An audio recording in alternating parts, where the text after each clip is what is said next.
Praise the lord. ప్రియమైన దేవుని బిడ్డలారా, దైవ సేవకులారా, నా ఫేస్బుక్, యూట్యూబ్, వాట్సాప్ ఫ్రెండ్స్ అని మీ అందరికీ కూడా నాకు హృదయపూర్వకమైన ధన్యవాదాలు చెల్లించుకుంటున్నాను. ప్రియమైన దేవుని బిడ్డలారా, ఈరోజు కూడా ఒక చిన్న వన్ డే మెసేజ్ మాట్లాడుకుందాం. ఇప్పటికప్పుడే పూర్తయిపోయే ఒక చిన్న మెసేజ్ మనం మాట్లాడుకుందాం. అది కూడా ఏంటంటే, మొన్నటి దినాన యెరూషలేము దేవాలయంలో యేసుప్రభువారు గలాటా చేసినప్పుడు వీళ్ళందరూ కూడా వచ్చి ఆయన్ని దూషించినప్పుడు, ఇంకేమీ నువ్వు చూచక క్రియ చేయదలుచుకున్నావు నాయనా అన్న మాటను చూసారా? ఆ మాట మీద ఇప్పుడు నేను చెప్పాలని అనుకుంటున్నాను. అదేం మాట, అందులో ఏముంటుంది, అంతగా అందులో చెప్పుకోవాల్సింది ఏముంది? ఆయన ముందు నుంచి వెంబడిస్తున్నారు కదా, వెంటాడుతున్నారు కదా, ఆయన చేసిన అనేకమైన అద్భుతాలు, ఆశ్చర్యాలు ఉన్నాయి కదా, అవన్నీ మైండ్లో పెట్టుకొని అలా అన్నారు అని మీరు అనుకుంటారు. కానీ ఇక్కడ విషయం ఏంటంటే, అలా అనడం కాదు. ఇక్కడ నేనేం చెప్పాను, ఈ మెసేజ్లోని ఆదికాండం నుంచి ప్రకటన దాకా కూడా చాలా అంశాలు, చాలా డీప్ అయిన వర్డ్స్ ఉన్నాయి ఇందులో అని చెప్పాను. మాటలు పదాలు కాదు, కానీ అర్థం మాత్రం అంత ఉందని నేను చెప్పాను. నేను చెప్తేనే అర్థం రాదు, కానీ అందరు చెప్పిన అర్థం వస్తుంది. కానీ కాబట్టి ప్రియమైన దేవుని బిడ్డారా, ఈ యొక్క విషయాన్ని కొంచెం మనం లోతుగా పరిశీలించుకోగలిగితే, ఈ 2 days నేను అదే అధ్యాయాన్ని చదువుతూ వచ్చాను. ఏ యొక్క అధ్యాయం? యోహాను సువార్త 4లో మీకు చెప్పాను.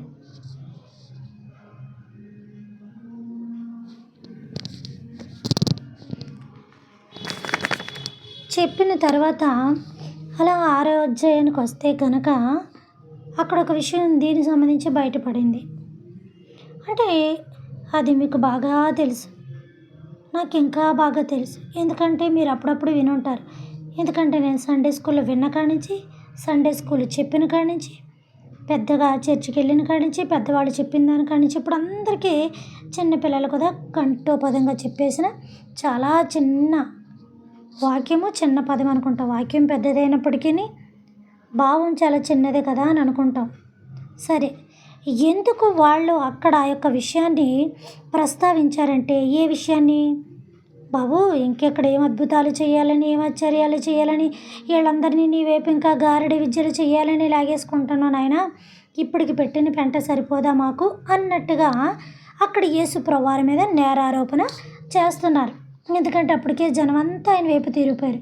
అప్పటికే 2 రోజుల ముందే ఆయన యొక్క మెసేజ్ వినడానికి వచ్చేసారు.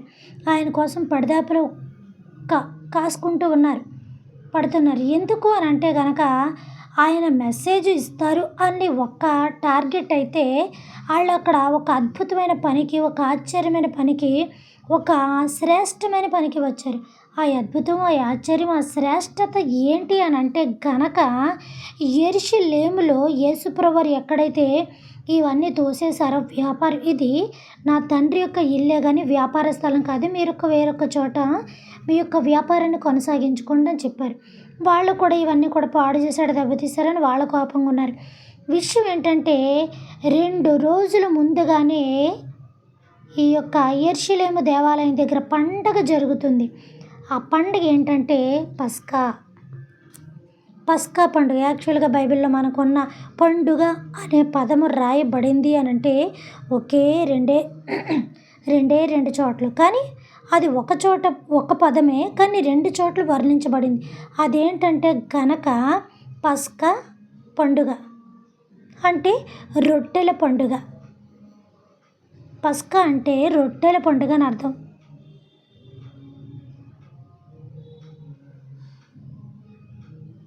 ఒక్క నిమిషం ఉండండి.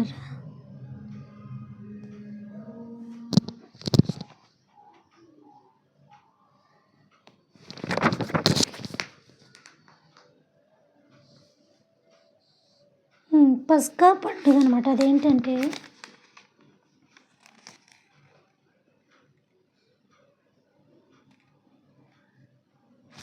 ఓకే, పస్కా పండుగ ఎక్కడ రాయబడి ఉందంటే, మనం చదివిన అధ్యాయంలో మళ్ళీ చదువుతున్నాను. యోహాను సువార్త 2వ అధ్యాయము 2:13.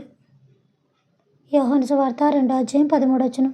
యూదుల పస్కా పండుగ పస్కా అవి ఇవి అన్నీ పక్కన పెడితే పండుగ. యాక్చువల్గా చెప్పాలి అని అంటే నిజం చెప్పాలంటే మన పండగలేంటి? న్యూ ఇయర్, మన పండుగ ఏంటి? క్రిస్మస్, మన పండుగ ఏంటి? ఈస్టర్. ఈ మూడాట్లు కూడా మన పండగ కింద ఆచరిస్తాం. క్రిస్మస్ పండగ, న్యూ ఇయర్ పండగ, ఈస్టర్ పండగ అని ఆచరిస్తాం. బాగుంది. కానీ ఆ పండగని ఆచరిస్తాం. కానీ ఇక్కడ చాలా క్లియర్గా వాక్యంలో పండగ అనే పదం ఇక్కడ కనపడుతుంది. ఏమని? పస్కా పండుగ. నేను మొన్న చెప్పాను, ఈ 2 అక్షరాల మీద ఆదికాండం నుంచి చివరి ప్రకటన దాకా ఇవ్వబడింది అన్న మాట నేను చెప్తున్నాను. మనము ఆచరించే పండగలన్నీ నేను వేరే యొక్క రీతిలో మాట్లాడతలేదు, కానీ ఈ పండుగలను నేను అవమానించట్లేదు. కానీ అవమానిస్తే నేను చేయను కదా, నేను చేస్తూనే ఉంటాను, అబద్ధం ఎందుకు? అలాగా ఈ యొక్క పండగ ఇక్కడ పస్కా అనే పండుగ చాలా క్లియర్గా కనపడింది. ఇంకో చోట ఎక్కడ? లేవీయుల్లో, తర్వాత నిర్గమకాండం లాస్ట్లో అనుకుంటా, లేకపోతే లేవీయుల్లోనే, తర్వాత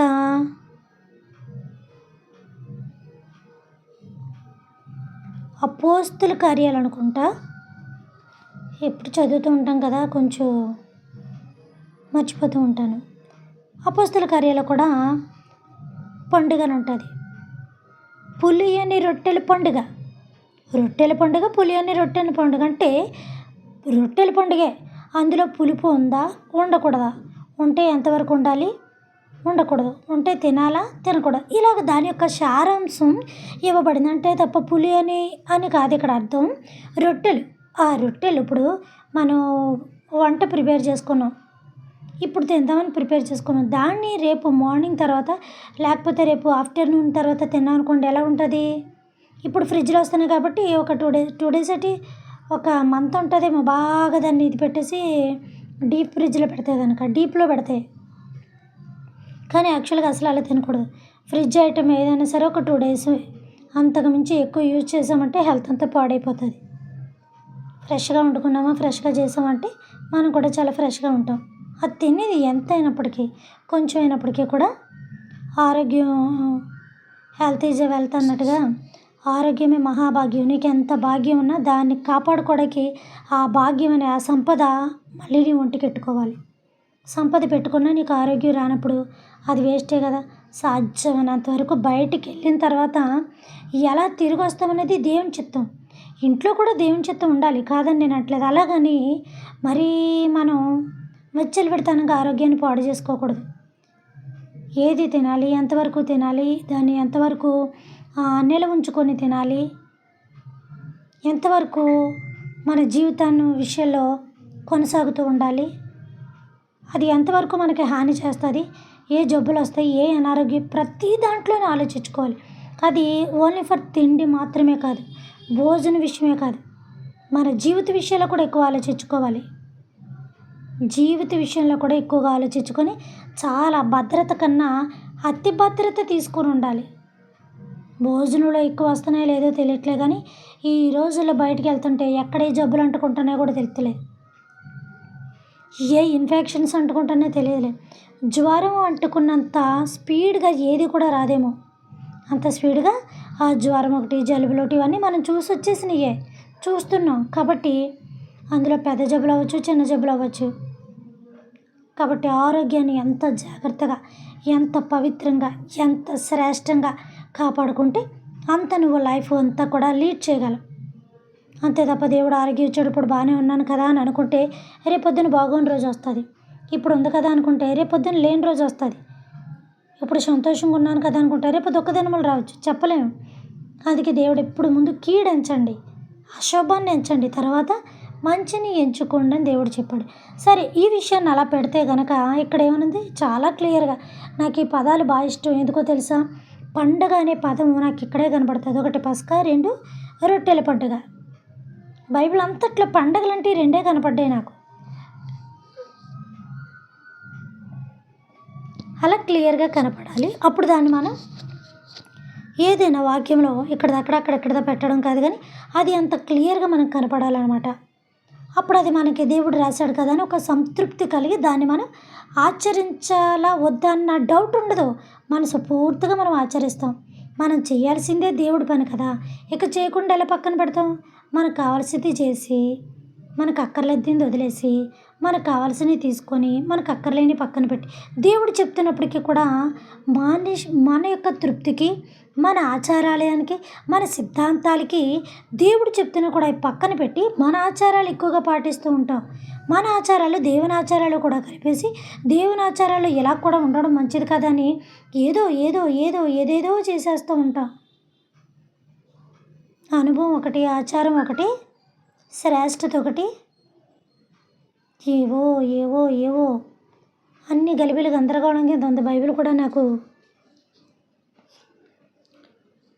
కాబట్టి ప్రియమైన దేవుని బిడ్డలారా, పస్కా అనే ఈ పండుగ ఇక్కడ జరుగుతున్నప్పుడు యేసుప్రభువారు అక్కడ గలాటా చేశారు. వాళ్ళు కూడా వచ్చారు, కోపడ్డారు. ఎవరు? శాస్త్రులు, పరిసయ్యులు. ఇక నువ్వు ఏం అద్భుతం చేద్దామని ఇక్కడికి వచ్చావు? ఉన్నవారిని కూడా లాగేసుకుందామని వచ్చావు. వీళ్ళని కూడా మా యెరూషలేము దేవాలయానికి రానివ్వా? విషయం ఏంటంటే అక్కడ పెద్ద పండగ జరుగుతుంది, చాలా పెద్ద పండగ. అందుకని అక్కడ వ్యాపారం చేస్తున్నారు. ఆ పండుగ ఏంటంటే బలులు పండుగ. ఇంకో విషయం ఏంటంటే అక్కడికి వచ్చిన ప్రతి ఒక్కరు కూడా పురుషులే. ఎందుకంటే వాళ్ళ 2 రోజులు ముందుగానే వచ్చేసారు, 2 రోజులు ముందుగానే సిద్ధపడ్డారు. ఎందుకంటే వాళ్ళతో భోజనాన్ని కూడా తెచ్చుకున్నారు. వాళ్ళు తెచ్చుకున్న భోజనం కూడా అయిపోయింది. కరెక్ట్గా వాళ్ళ యెరూషలేము దేవాలయానికి రాలేదు, ఒక చోట కూర్చుండిపోయారు. ఎందుకంటే మన ఆయన అక్కడ కూర్చుండిపోయాడు. వీళ్ళు వచ్చింది కూడా అందుకు వచ్చారు, ఇందుకు వచ్చారు. ఇంకెక్కడ 2 రోజులు టైం ఉందని చెప్పి మన నాయకుడి దగ్గర కూర్చుండిపోయాడు. ఆ నాయకుడే మనల్ని రక్షించే మన యేసయ్య. ఆ యేసయ్య ఎక్కడ కూర్చున్నాడు తెలుసా? కొండ మీద కూర్చున్నారు. ఇక్కడికి వచ్చిన జనమంతా ఎక్కడున్నారో తెలుసా? యేసుప్రభువారి దగ్గర ఉన్నారు. వాళ్ళంతా ఎక్కడున్నారో తెలుసా? ఆయన ఎదురుగా పచ్చిక బయలు ఉంటే అక్కడ కూర్చున్నారు. ఎందుకు కూర్చున్నారో తెలుసా? ఆయన యొక్క ప్రసంగాన్ని వినడానికి కూర్చున్నారు.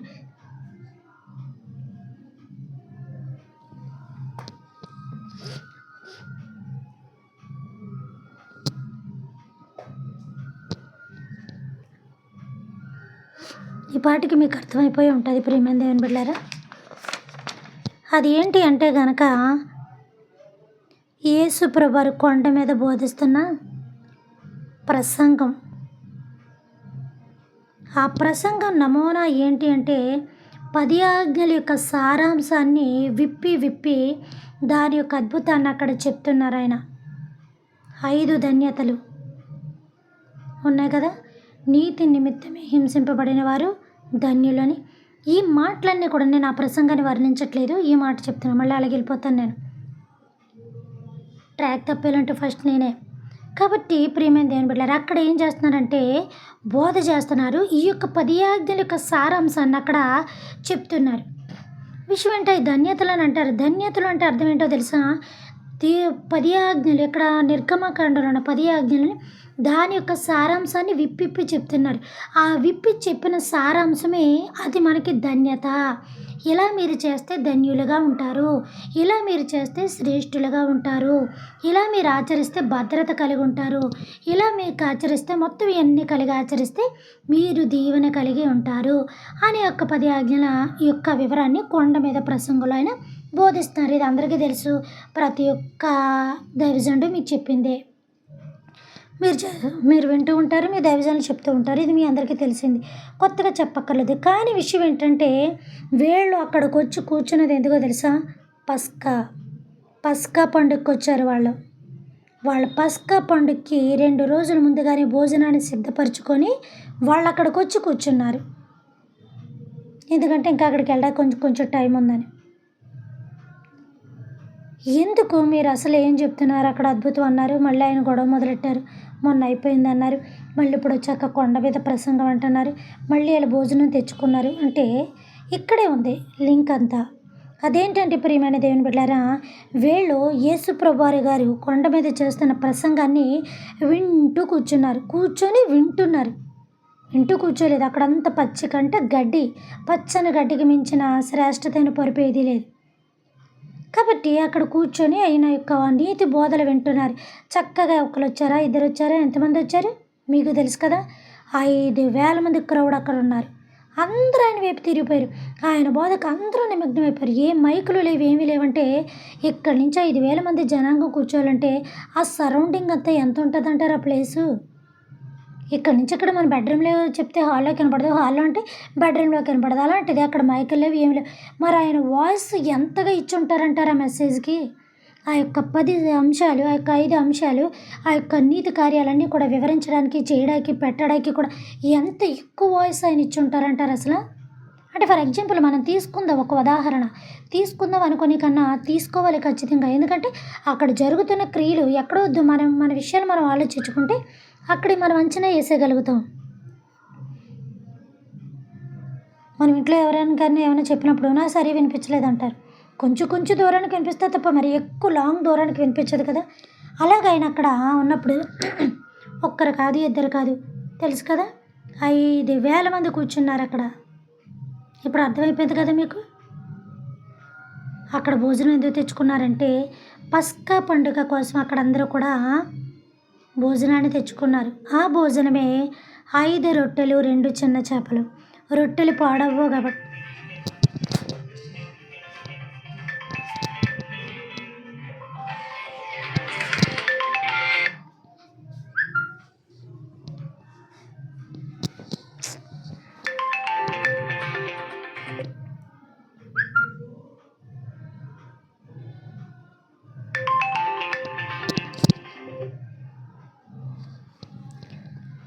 ప్రియమైన దేవుని బిడ్డలారా, దయతో నన్ను క్షమించండి, ప్లీజ్ నన్ను క్షమించండి, ఏమనుకోవద్దు.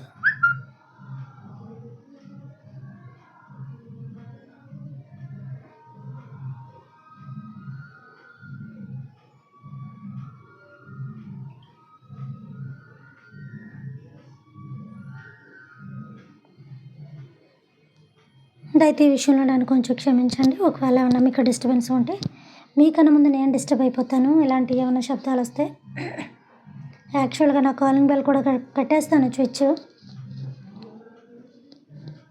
ఇప్పుడు కట్ చేయడానికి చాలా మటుకు లెసన్ అయిపోయింది కదా అని నేను కట్ చేయలేదు. ప్లీజ్ ఏమనుకోవద్దు, నన్ను క్షమించండి.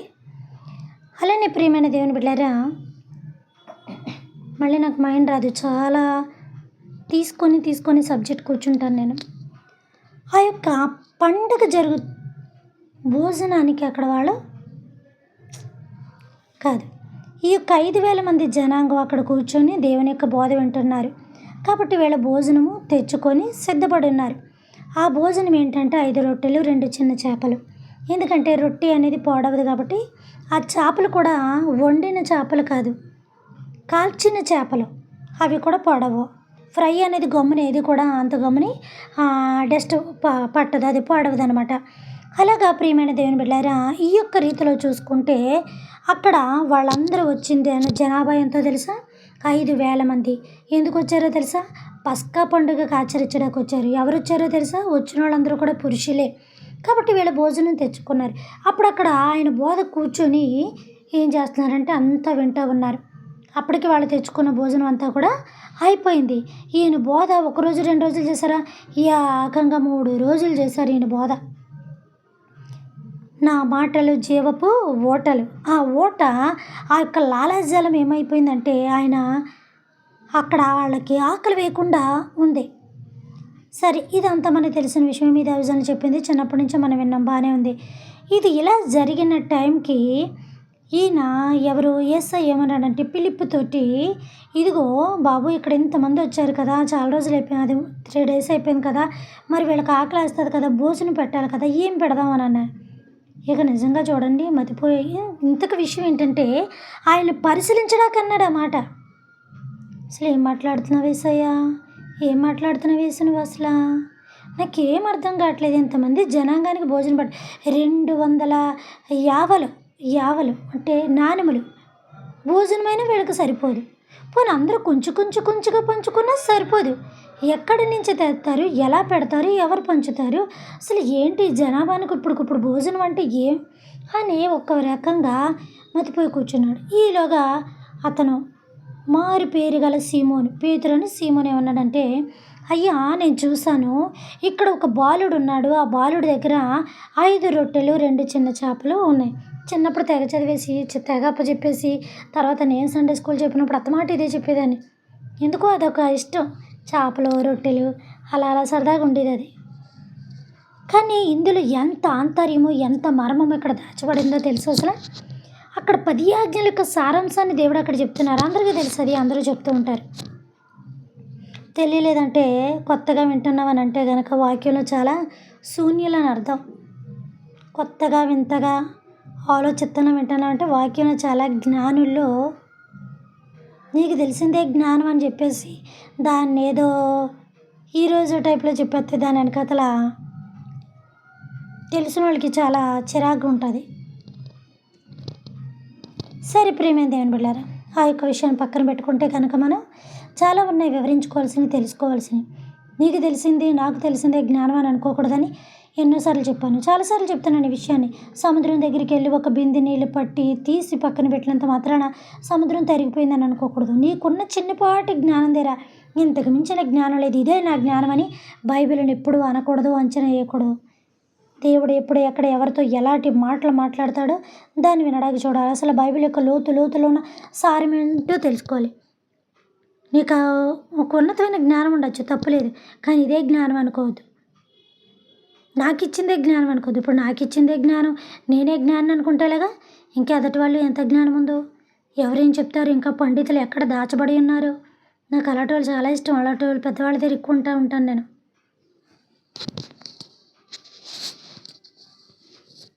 మనుషులు యవనస్తులతో ఉండే కన్నా అలాంటి పెద్దవాళ్ళతో ఉంటే కొన్ని అనుభవాలు వస్తుంటాయి. అయినా నాకు మనుషులు అంటేనే భయం.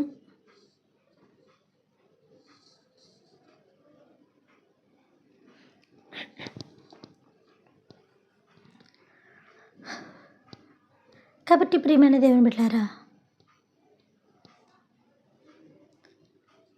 ఎందుకంటే దయ్యాల కన్నా మనుషులే చాలా డేంజర్.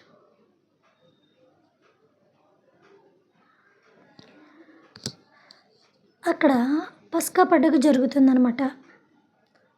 ఆ పస్కా పండుగకి యెరూషలేము దేవాలయానికి వెళ్ళడానికి వచ్చారు. అంతా పురుషులే, స్త్రీలు ఎవరు లేరు అక్కడ. అలా మీరు ఎలా చెప్పగలరు? నేను ఎలా చెప్పగలను? మీకు తెలుసు, ఇన్ని సంవత్సరాల నుంచి వింటున్నారు. ఇంచుమించు ఇది నేను ఇలాగ దేవుని యొక్క కార్యక్రమాలు ఫేస్బుక్, యూట్యూబ్ వచ్చిన కాడి నుంచి ఒక 7 సంవత్సరాలు 6 సంవత్సరాలు అవుతుంది.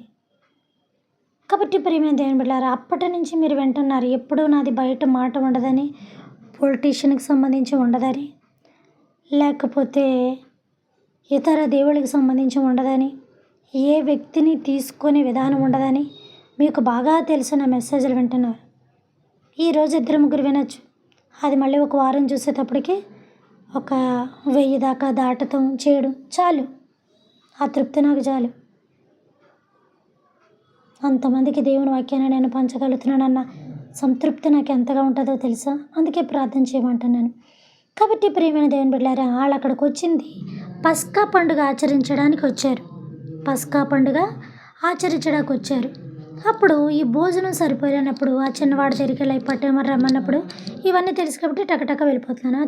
తీసుకొచ్చాడు దేవుడు. దాన్ని ఎత్తి యేసుప్రభువారు, ఎక్కువ దేవుడు అని కన్నా దేవుని కుమారుడు అని చెప్పుకోవడం మంచిది. దేవుడు దేవుడు దేవుడు అనకూడదు. ఎందుకంటే ఈయన కూడా పైన దేవుడు ఉన్నాడు, నా తండ్రి ఉన్నాడని చెప్తున్నాడు, నేను కొడుకుని అని చెప్తున్నాడు, ఎక్కడ పడితే అక్కడ ఇది చెప్తున్నాడు. కాబట్టి దేవుడు అనే పదం ఉంది, ఆయన దేవుడే కాదని అంటలేదు. రాజకుమారుడే అవుతాడు. కథ ఆయన పెద్దరాజు అవుతాడు, ఈయన చిన్నరాజు అవుతాడు. ఆయన పక్కన కూర్చుంటాడు, కొడుకు వయసులో ఉంటాడు కాబట్టి పరిపాలన చేస్తాడు. పని మనిషి కొడుకు, పనోడు కొడుకు అని అనరు కదా. రాజకుమారుడు కొడుకు ఏమంటారు? రాజు కొడుకు చిన్నరాజు గారు అంటారు. పెద్దరాజు గారి కొడుకు చిన్నరాజు గారు అంటారు. ఒకసారి చెప్పాను ఆల్రెడీ. ఏది ఎక్కడ ఉంటే అక్కడ ఆ పదాలు బట్టి ఉపయోగపడుతుంది. ఆ రీతిలో ప్రియమైన దేవుని బిడ్డలారా, ఇక్కడ ఈ కొండ మీద అప్పుడు ఆ బాబు దగ్గర తీసుకొని, ఆ చిన్నవాడైన బాలుడి దగ్గర తీసుకొని 5 రొట్టెలు 2 చిన్న చేపలు తీసుకొని యేసుప్రభువారి చేతిలో పెట్టినప్పుడు ఆయన ఏం చేస్తాడు మనందరికీ తెలిసే, గంపలో పెట్టి ఆకాశం తట్టెత్తి ప్రార్థన చేస్తాడు. చేయగానే అందరూ తినగా తగులు మిగులు అందరూ తినగా ఇంకా ఎన్ని గంపలు మిగిలిపోయాయి? 12 గంపలు మిగిలిపోయాయి. ఏ 10 గంపలు మిగలొచ్చు కదా! పోనీ ఒక 5, 2 పోనీ ఒక 20, 30 మిగలొచ్చు కదా! అన్ని వేల మందికి పెట్టగలిగి సమృద్ధిగా మిగిలిపోయినవాడు 12 గంపలు ఎందుకు ఆపాడు అని అంటే గనక 12 అనేది ఇజ్రాయేలుకి సూచన. ఇజ్రాయేలు కొడుకులకి సూచన. 12 గోత్రాలకి సూచన. ఆ 12 మందిని ఎలాగ ఆశీర్వదించాడో ఈ 12 గంపల్లో కూడా ఆశీర్వాదం అలాగా ఉంది అని అర్థం. వాళ్ళకేమి నిండింది? కడుపు నిండింది. వాళ్ళకేమి నిండింది? తృప్తి కలిగింది. వాళ్ళకేమొచ్చింది? బలం వచ్చింది. వాళ్ళకేమొచ్చింది? శక్తి వచ్చింది. ఏలియాకి ఒక రోజు భోజనము 4 రోజులు పరిగెట్టిచ్చేసింది అరణ్యంలో. కొండెక్కేదాకా పరిగెట్టేశాడు. ఒక్కరోజు భోజనం. ఈరోజు దిన ప్రయాణంలో నీవు చేయు భోజనము బహుబలాన్ని నీకివ్వాలి. పరిగెట్టాడండి మరి. ఏ రన్నింగ్ రేస్‌లో ఎవరు కూడా పరిగెట్టి ఉండడనమాట. అంత బలం వచ్చేసింది. కానీ వాళ్ళొక మాట. ఒకడు రొట్టె వల్ల మాత్రము కాదు దేవుని నోటి నుంచి వచ్చే మాట వల్ల జీవించును. అక్కడ ఏలియా తిన్నది రొట్టెలు, మాంసము. ఇక్కడ చేపదైనా మాంసమే కదా! కాయగూరలు కాదు కదా! దేవుని శక్తి ఎప్పుడు ఎలా మారుతుందో, ఎక్కడ ఎలా పొద్దుపొచ్చుతాడో తెలియదు. అందరికైనా కళ్ళు తిరగకుండా బలము శక్తి ఇచ్చేయచ్చు. కానీ ప్రతీది క్రియ పని చేసుకుంటూ వచ్చాడు తప్ప గాలి మాటలు చెప్పి గాల్లో మేళ్ళగట్టి సోమరిపోతులకు పని చేయలేదని కష్టపడ్డాడు ఒళ్ళొంచి. కష్టపడాలి. వయసులో ఉన్న అమ్మాయి కానీ వయసులో ఉన్న అబ్బాయి కానీ జీవితంలో ఇంట్లో తను కష్టపడాలి, బయట తను కష్టపడాలి. ఈ జీవితం ఇంకా అలా వెళ్ళిపోతూ ఉండాలి. ఏ విషయంలో ఇంట్లో తను సోమరిగా అవ్వదు, బయట తను సోమరిగా అవ్వదు. అలా సోమరిగా ఉండి సోది కబుర్లు చెప్పేవాళ్ళు పనికిరాని మాటలు ఎక్కువను, పని తక్కువగానే ఉంటుంది వాళ్ళ దగ్గర. పనికొచ్చేవాడు ఇప్పుడు ఏదో ఒకటి ఆలోచించుకుంటానే ఉంటాడు. ఆయన మైండ్ ఖాళీగా ఉంచుకోడు. కాబట్టి ప్రియమైన దేవుని బిడ్డలారా, ఆ రీతిలోని 12 గంపలైన దేవుడు మిగిల్చాడు. ఎందుకంటే అది ఇజ్రాయేల్ యొక్క సూచన. ఆ యొక్క 10 ఆజ్ఞల కోసం అక్కడ ఆ సారాంశాన్ని వివరిస్తున్నాడు. ఏమంటారంటే ధన్యతలు అంటారు. కానీ ధన్యతలు కదా 10 ఆజ్ఞలు వివరిస్తే అవన్నీ మీరు దాని యొక్క సారాంశం చూడండి.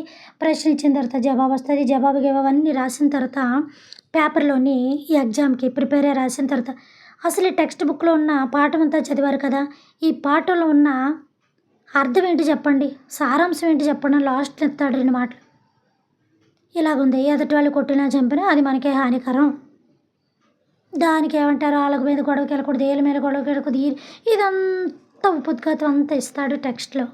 తర్వాత లాస్ట్కి వచ్చాక ఏముంటుంది, ఒకరిని కొట్టినా తిట్టినా చంపినా జైలు శిక్ష, ఊరి శిక్ష, ఆ శిక్ష లాస్ట్లో ఉంటుంది. అది మన రాత్రం.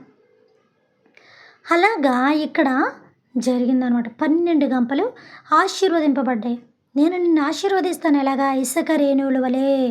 అలాగే ఇక్కడ కూడా 12 గంపలను ఇచ్చి 12 భూభాగాల వాళ్ళకు పంచి 12 గంపలను కూడా దేవుడు ఆశీర్వదించి పెట్టాడు అక్కడ. అదేంటో తెలుసా, అక్కడ కూడా రొట్టెని సాదృశ్యంగా పెట్టాడు ఆయన. పస్కా పండుగకు వచ్చారు వాళ్ళంతా. అక్కడికి వచ్చిన వాళ్ళంతా పురుషులే, స్త్రీలు ఎవరో లేరు. ఎందుకంటే మందిరాలకు వెళ్ళి బలి ఇవ్వాల్సిన వాళ్ళు పురుషులు, శ్రేష్ఠులు మాత్రమే. అసలు ఆ స్త్రీ ఎక్కువ మందిరంలో ఉండకూడదు, ఎక్కువ మాట్లాడకూడదు, ఎక్కువ నోరిప్పి మాట్లాడకూడదు స్త్రీ. ఏదో ఒక అనుకోని పరిస్థితి, అనుకోని సందర్భం వస్తే తప్ప దేవుని ఎదుట ఎప్పుడూ కూడా మందిరంలో మౌనంగానే ఉండాలి. అది స్త్రీకి చాలా ఆనందకరం. ఇంకొక విషయం ఏంటంటే దేవునికి గౌరవకరమైన విషయం అది. కాబట్టి ప్రియమైన దేవుని బిడ్డలారా, కొన్ని కార్యాలు బట్టి మనం ఉండలేకపోవచ్చు. మనకు అక్కడ వచ్చే పరిస్థితులు బట్టో, ఫోన్ కాల్స్ బట్టో నేను వెళ్ళిపోతూ ఉంటాను. చెప్తున్నాను కదా, అబద్ధం ఎందుకు. నాకు వచ్చే ప్రేయర్ కాల్స్ బట్టి, ఆటలు బట్టి, ఇట్లు బట్టి మళ్ళీ ప్రేయర్స్ అయి చేయకపోతే బాధపడతారు, ఒప్పుకోరు, చేయరని బట్టి నేను వెళ్ళిపోతూ ఉంటాను. బయటకు మందిరంలో కూర్చున్న 50 సార్లు తిరుగుతూ ఉంటాను. అలాగని భక్తి లేదని, విశ్వాసం లేదని, దేవుని అవహేళన చేస్తున్నాను, గర్వం అని ఇవన్నీ కాదు. ఒకవేళ అలా మనం ఎవరైనా ఊహించుకున్నా ఎదుటి వాళ్ళ విషయంలో ఏమీ తెలియనప్పుడు, వాళ్ళ హృదయ అంతరంగంలో ఏమీ తెలియనప్పుడు ఎవరిని మనం కౌంట్ చేయకూడదు, ఎవరికి జడ్జిమెంట్ ఇవ్వకూడదు. అందుకే దేవుడు చెప్పాడు, నేను హృదయాంతరంగంలో ఎరిగిన వాడిని, నీవు ఎవరికైనా తీర్పు తీర్చరాదు. చాలా జాగ్రత్తగా ఉండాలి సుమా దేవుని మందిరంలో. ఒకళ్ళు అనేటప్పుడే ఒళ్ళు దగ్గర పెట్టుకుని దేవుని సన్నిధిలో మనం ఉండాలి. నువ్వన్నీ లెక్క చెప్పాలి. ఆ రీతిలో ఇక్కడ ఏమైందంటే ఆశీర్వదించాడు దేవుడు. వీళ్ళు అక్కడికి ఎందుకు వచ్చారంటే పస్కా పండుగకు వచ్చారు, ఆయన బోధ వినడానికి వచ్చారు. అందుకే అక్కడ చేసిన అద్భుతాన్ని చూసి ఆశ్చర్యాన్ని చూసి ఈయన దైవకుమారుడే దైవకుమారుడే దైవకుమారుడే అని గోలెట్టినప్పుడు 2 రోజులు పోగానే యెరూషలేం దేవాలయంలో పండుగ వచ్చేసింది. ఆ పండుగలోకి వెళ్ళి ఈయనకి మొత్తం గలాటా చేశారు. ఇప్పుడు నేను చెప్పిన వాక్యం అంతా సర్వనాశనం చేశారా బాబు అని ఈయనకి కోపం వచ్చేసి అక్కడ చేసిన వ్యాపారం అంతా కుదిల్చేసి కలిసి మొత్తం ఇంక అతలాకుతలం చేసేసాడు అక్కడ ఆయన. వెంటనే వాళ్ళకి ఏమొస్తుందంటే, బాబా 2 రోజుల క్రితం అద్భుతం చేసి అందరినీ నీ వైపు తిప్పేసుకున్నావు కదా, దేవుడు కుమారుడు అని యూదుల రాజు అన్నట్టుగా నువ్వు అనుకున్నట్టుగా అనిపించుకుంటున్నావు కదా, నేను ఇంకేం అద్భుతం చేయాలని ఇక్కడికి వచ్చావు నాయనా అని అప్పుడు అన్నారనమాట. ఎక్కడ యెరూషలేము దేవాలయం దగ్గర. మనం చూపించాను కదా యోహాను సువార్త 4వ అధ్యాయం చదివి, ఇప్పుడు యోహాను సువార్త 6వ అధ్యాయం చదివాక ఇక్కడికి ఈ మాటలు తెలుసు అనమాట. ఆ లింక్ ఎక్కడ ఇవ్వబడిందా అని అనుకున్నాను. అందుకే 2 days గ్యాప్ తీసుకొని చదివాను. కాబట్టి ప్రియమైన దేవుని బిడ్డలారా, ఇక్కడ ఈ 12 గంపలు ఇజ్రాయేల్కి సూచన.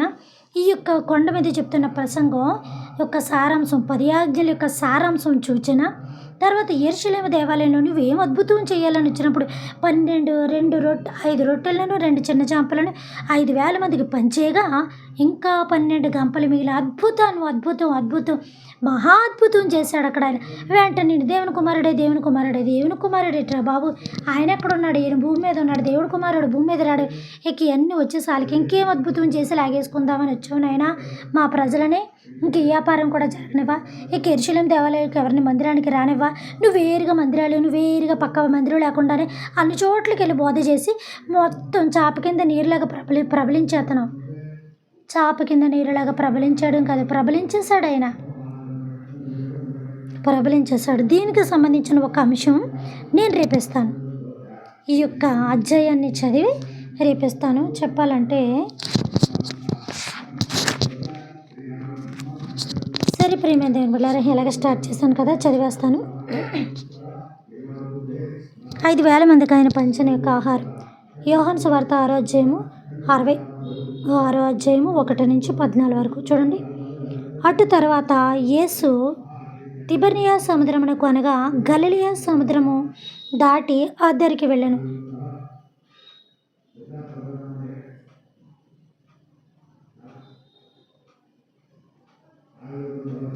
ఎక్కడో అనుకున్నాను. దాటి అద్దరికి వెళ్ళాను. రోగులు ఎడల ఆయన చేసిన సూచక క్రియలను చూచి బహుజనులు ఆయనని వెంబడించిరి. యేసు కొండ ఎక్కి అక్కడ తన శిష్యులతో కూర్చుండి అప్పుడు ఇదిగోండి, ఇదే మనకు మెయిన్, అప్పుడు పస్కా అను యూదుల పండుగ. చూసారా, యూదులు, ఎందుకంటే యేసు ప్రభువారు యూదుడు కాబట్టి, అప్పుడంతా ఉంది యూది జాతీయ కాబట్టి, యెరూషలేముకి వెళ్ళి వారు అందరూ యూదులే కాబట్టి, పస్కా ఆచరించేది యూదులే కాబట్టి, ఇక అందరూ యూదులు అందరూ పౌరాలు అందరూ కాకులు అందరూ కోకిళ్ళు అని అంటారు కదా, ఏ గుంపుకు ఆ గుంపులాగా ఇక్కడ వచ్చింది. అప్పుడు పస్కా అను యూదుల పండుగ సమీపించినట్టే దగ్గరకు వచ్చింది. పండగ దగ్గరికి వచ్చింది. ఇప్పుడు ఎలక్షన్స్ వస్తాయి మనకి. ఎలక్షన్స్ వచ్చినప్పుడు ఒక టైం ఇస్తాడు, పలానా రోజున ఓటు ఎలక్షన్ జరుగుతుందని.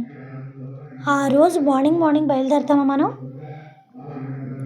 ఎవరు ఊరుల కాళ్ళు ఎప్పుడు బయలుదేరుతారు? 1 నెల ముందు బయలుదేరుతారు. ట్రైన్స్ కానీ, బస్సులు కానీ, ఫ్లైట్లు కానీ ఏది ఖాళీ ఉండదు ఎక్కడ. ఎందుకంటే ఎవరు ఊరు యొక్క ఓటు హక్కు వాళ్ళు అక్కడ వినియోగించుకోవాలి కాబట్టి. అలాగా వీళ్ళు కూడా అంత దూరం నుంచి అందరూ అన్ని ఊర్ల నుంచి రాలేరు కదా, గమ్ముని ఒక 2 రోజుల ముందుగానే స్టే చేస్తారు కదా. అలాగా ఇక్కడ వాళ్ళందరూ కూడా దగ్గరగా ముందుగా పస్కా పండుగని ముందుగా బయలుదేరారు. అంటే ఏముంది ఇక్కడ చూడండి, అప్పుడు పస్కా అను యూదుల పండుగ చూసారా, పస్కా అను పండుగ అది యూదులు చేసుకునే పండుగ. యూదులు ఎవరు? విశ్రాంతి దినానికి సంబంధించిన వారు.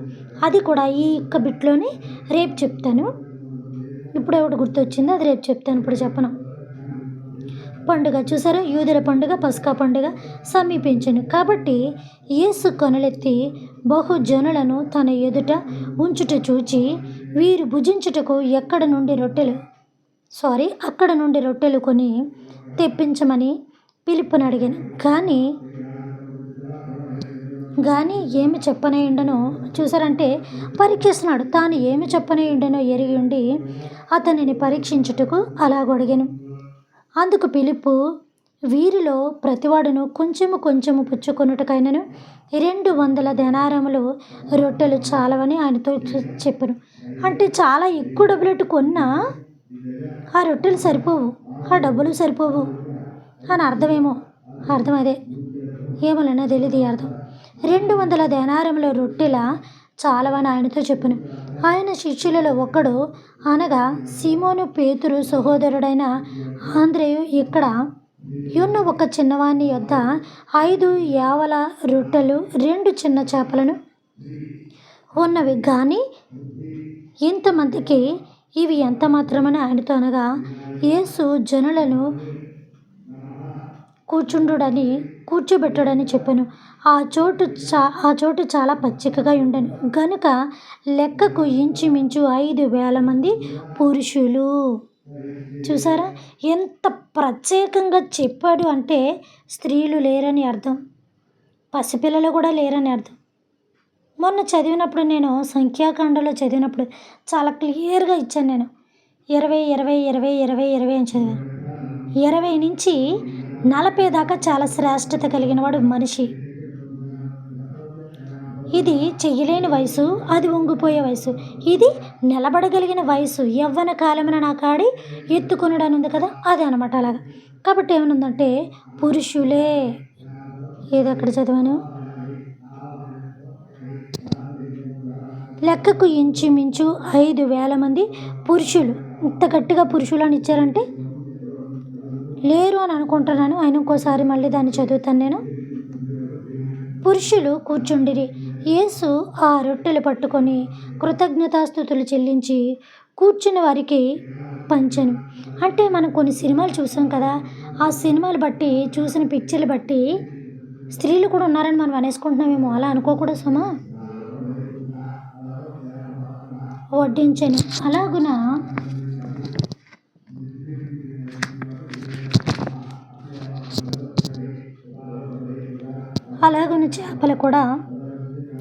చేపలు కూడా వారికి ఇష్టమైనంత మట్టుకు వడ్డించెను. వారు తృప్తిగా తినిన తరువాత, తృప్తిగా అంటే అరాకొర కొంచెం కొంచెం ఆకలితోటి, అరాకొర ఆకలితోటి లేచిపోవడం కాదు, కానీ సంతృప్తిగా కడుపు నిండిపోయేదాకా తినిన తరువాత ఏమియో నష్టపోకుండా మిగిలిన ముక్కలను పోగు చేయడని తన శిష్యులతో చెప్పెను. కాబట్టి వారు భుజించిన తరువాత వారి యొద్ద మిగిలిన 5 యావల రొట్టెల ముక్కలను పోగు చేసి 12 గంపలు నింపిరి. చూసారా, ఎక్కువైపోయిన వాళ్ళు ఆ బండల మీద అక్కడెక్కడ ఇంకో 2 రొట్టెలు, 3 రొట్టెలు, 4 రొట్టెలు, 1 చేప, 2 చేప, 2 3 చేపలు వదిలేస్తారు కదా.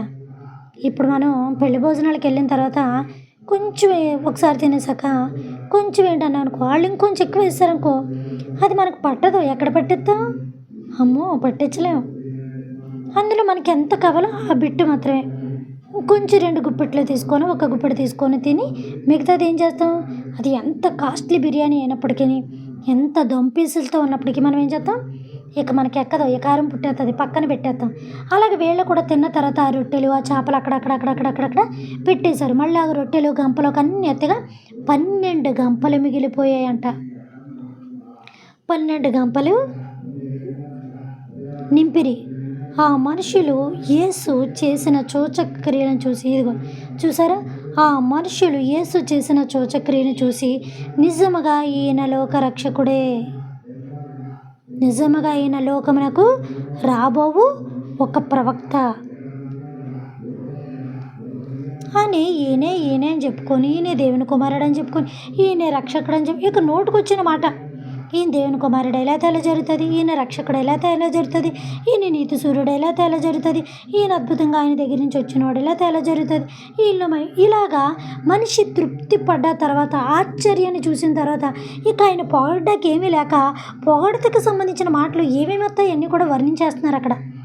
చూసారా, 12 గంపలు మిగిలిపోయాయి. ఇక్కడ ఈ అద్భుతాన్ని చేశారు. పస్కా పండుగకు వచ్చారు.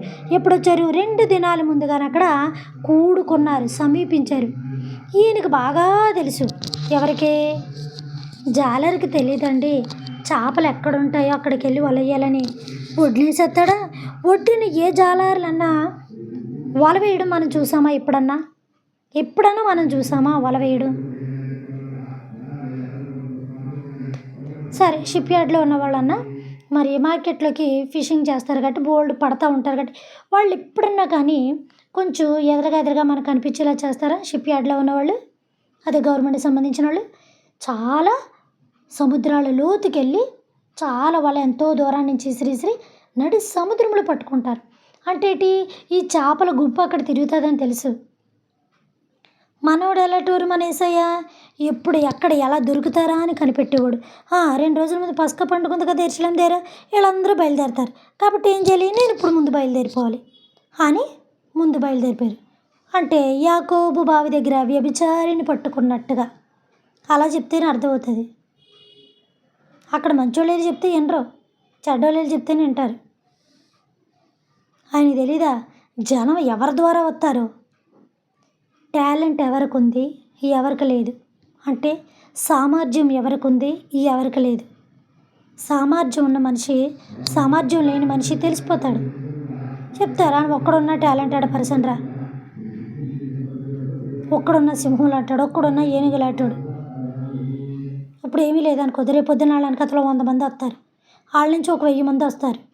తెలుసు ఏ మనిషి కేటగిరీ ఎలాంటిదో తెలుసు. ఆవిడని పట్టుకుంటే మొత్తం యాకోబు బావి దగ్గర మొత్తం అందరూ నిండిపోతారని ఆ ప్లేస్ అని తెలుసు. అందుకే విశాలంగా ఉన్న చోటు కూర్చున్నాడు. అక్కడ విశాలం, ఎక్కడ కొండ దగ్గర చాలా విశాలం పచ్చిక బయళ్ళు, కరెక్ట్గా వెళ్ళి అక్కడ కూర్చున్నాడు. ఆయనకి తెలుసు సముద్రం దగ్గర మొత్తం జనం ఉంటారని తెలుసు. అక్కడ పెట్టాడు బండి. ఆయనకి తెలీదా? హృదయ అంతరంగంలో ఎరిగిన వాడు టాలెంటెడ్ పర్సన్ ఎవరో తెలిసిపోద్ది. చిన్నపామే కదా, అంత పెద్ద కొడితే విషయమేమి ఎక్కదలే అని అనుకోకూడదు. కుట్టించుకొని చూడాలి, అప్పుడు విషయం ఉందో లేదో తెలిసిపోతుంది. చిన్ని కుక్క పిల్ల కదా ఏమవుదని అనుకోకూడదు. కరిపించుకుంటే తెలుస్తుంది. ఆ ర్యాబిస్ వ్యాధి వచ్చి ఎన్ని చికిత్సలు చేసినా ఇన్ఫెక్షన్ లోన్లో ముదిరిపోయి ఎప్పుడొకప్పుడు చచ్చిపోతారు.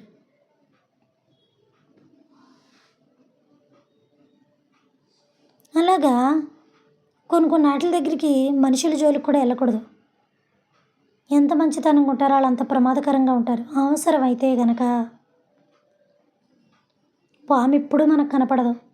అదున్న ప్లేసుల్లోకి వెళ్తే ఖచ్చితంగా కనపడమే కాదు, దానికి హాని చేయాలని చూస్తే నిన్ను చంపడానికి కూడా వెనకాడదు. అది ఎప్పుడు నీ జోలికి రాదు. దాని జీవితం ఏదో అది జీవిస్తుంది. దాని జోలికి, దాని ఊరికి, దాని ప్లేస్కి కావాలని వెళ్తే ఎలాగుంటాయి. సింహం ఎప్పుడు నీ దగ్గరికి రాదు, నీ ఇంటికి రాదు. అడవిలోకి వెళ్ళి దాని దగ్గరికి వెళ్ళి కలుసుకొని జూ దగ్గర కూడా ఎటకారాలు ఆడి అటు ఇటు కనుక ఆ షెల్టర్ కనుక అటు ఇటు వీక్నెస్ ఉందంటే తల తీసేస్తుంది. చక్కగా చిన్నపిల్లల ఐస్ ఫ్రూట్ చప్పరిచ్చినట్టు చప్పరిస్తుంది.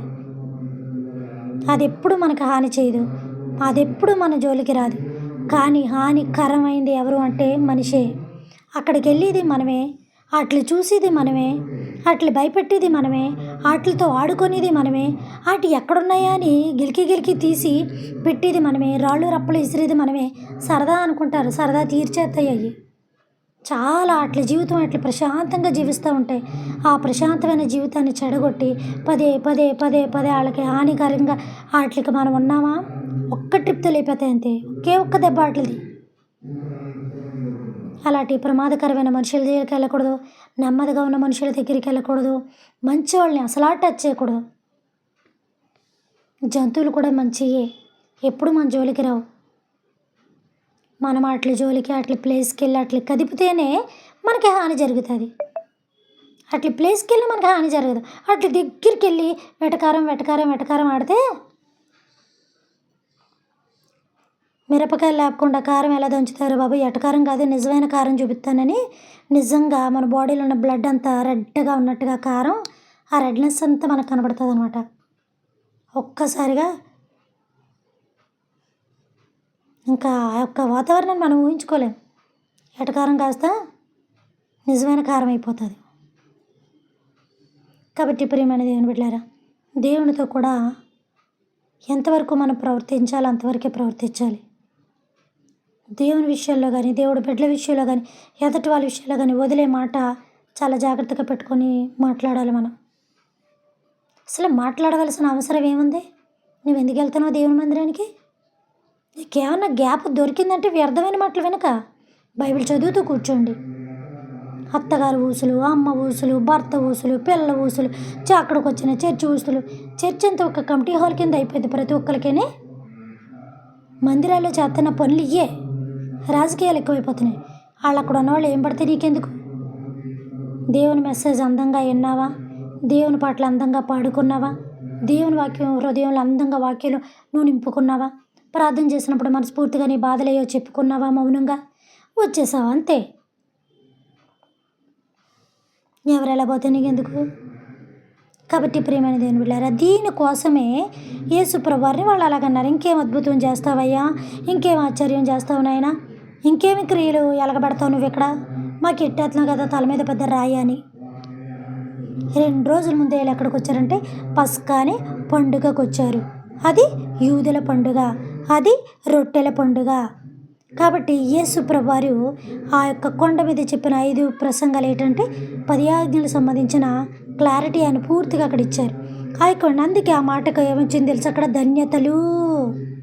ఈ ధన్యతలు ఎక్కడుందంటే ద్వితీయోపదేశకాండం 28వ అధ్యాయం ఉంటుంది. నువ్వు లోపలికి వెళ్ళినప్పుడు దీవెన, వచ్చినప్పుడు దీవెన, గంపలో చేయి పెట్టినప్పుడు దీవెన, వండుకున్నప్పుడు దీవెన, నడిచినప్పుడు దీవెన, పొలంలో దీవెన, దీవెన, దీవెన అన్నమాట అక్కడ వినపడింది.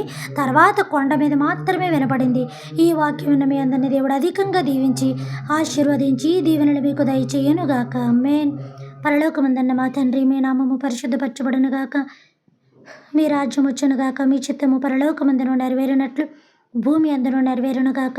ముడిదిన ఆహారం నేడు మాకు దయచేయమయ్యా. మా యొక్క బోనస్తుల అపరాధములను మేము క్షమించని ప్రకారము మా యొక్క అపరాధములను మీరు క్షమించండి తండ్రి. మమ్మల్ని శోధన నుంచి కాకిడిని తప్పించమునైనా రాజ్యము, శక్తి, మహిమ నిరంతరం మీరై ఉన్నారు తండ్రి. ఆమేన్. దేవుడు మీ అందరిని దీవించి ఆశీర్వదించునుగాక. Good night.